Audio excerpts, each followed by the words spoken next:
And I've met many government officials. They call me, they invite me. We have a lunch, we have a dinner, we have a tea. So does the UK government want to give a message that all the other governments are fools and only their intelligence is correct? So, sir, after all this has happened to you, what's your further plan of action, immediate plan of action? Our immediate plan of action is that we are going to challenge the exclusion order of the Home Office, done by the Home Secretary, in the UK High Court. We will file a judiciary revision. What I believe, I have more faith in the judicial system rather than the politicians. I have more faith in the judicial system of India.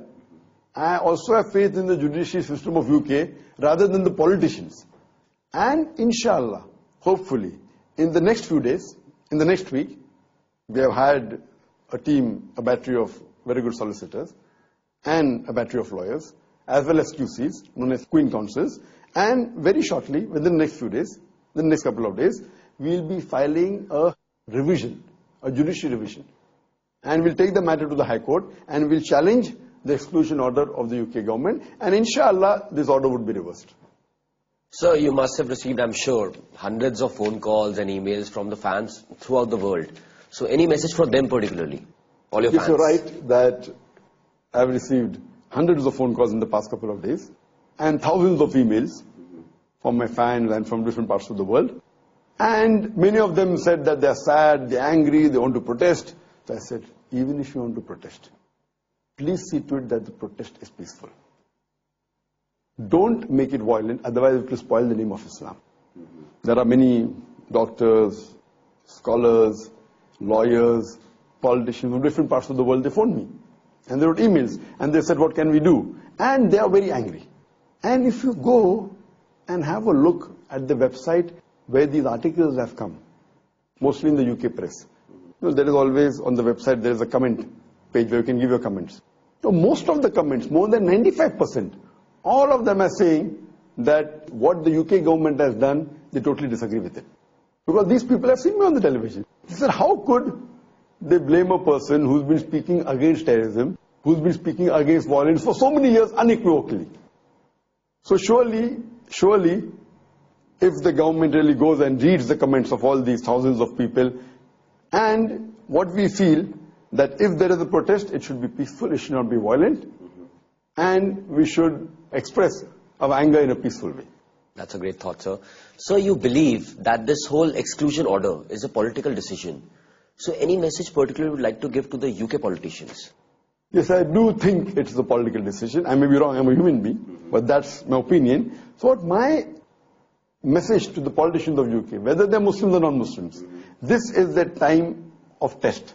Whether do they support the truth or do they support a political decision? So if he is a politician in UK, whether Muslim or non-Muslim, whether belonging to the ruling party or the opposition party, the truth is very evident. It is a test for them that do they support the truth or do they support the political decision so that they secure their seat. Okay. And sir, what about the other politicians, like politicians of India and the rest of the world? What would you like to tell them in particularly? My message to them, and I have received many calls from politicians from India and from other parts of the world, and they said that we will get together and we will give our letter to the UK government, saying that what they have done is totally wrong. And there are many Indian politicians who phoned me, but naturally, as far as the Indian politicians are concerned, that they should write a letter or a protest against the UK government, knowing that they have called an Indian who has always been speaking against terrorism, against violence, unequivocally. And I also happen to be in the list of the 100 most influential or powerful people in India. They ranked me last year 82 and this year 89th in the list. And last year I was third on the top 10 spiritual gurus, and this year I was on top. So maligning an Indian who speaks against violence and against terrorism, to say that is promoting terrorism, it is an insult for the Indian government. So surely I believe that very shortly the Indian government should write a letter of protest that what they have done is wrong, and they should write a protest that they should reverse the decision of the exclusion of mine to UK. So that's a very thoughtful thought. And sir, thank you so much for your time. That was my last question of the evening. And that was Dr. Zakir Nayak. And he's pretty much answered all the questions put in front of him. and it's just a waiting game. We wish him all the best. And that's all from the studio. This is Akash Beri signing off. Thank you so much.